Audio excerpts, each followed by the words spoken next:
Hi, I'm Chris Belton. I'm the Texas Sake Specialist for Serendipity Wines, and we're going to focus today on the Benten Sawane. The Benten Sawane is a sake that traditionally is made in an area that's really focused on rice production and snowmelt water. Yamagata Prefecture specifically is in the northwestern part of Japan, on the west edge that separates Japan from China, known as the Sea of Japan.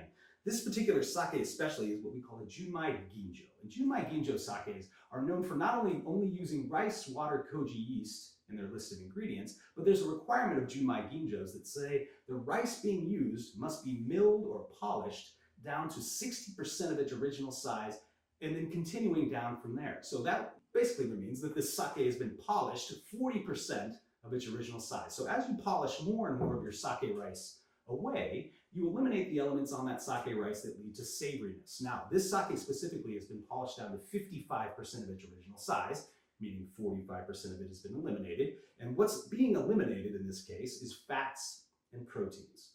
Those elements, just like they do with other foods, fats are flavor, proteins are certainly flavor as well. So when we eliminate those elements from the rice, we definitely have sakes that tend to be more delicate, more nuanced, and certainly can be challenging sometimes in a food scenario.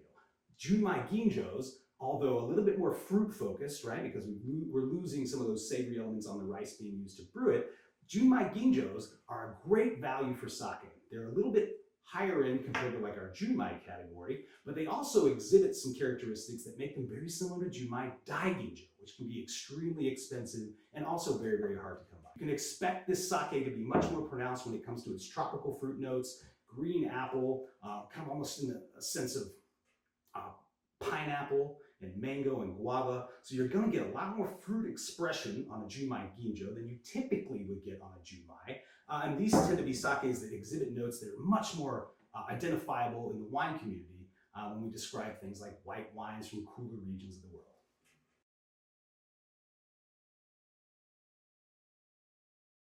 So great pairings for the sake. I love the sake with very crunchy, almost salty things. Tempura dishes especially, whether that's tempura vegetables, especially things like tempura sweet potatoes or tempura onions. This is great for dishes that have a fair amount of saltiness or brininess to them, as well as a great textural crunch. This has this ability to kind of sweep through the palate and clean off those elements, giving you that kind of first bite, every bite scenario with your food.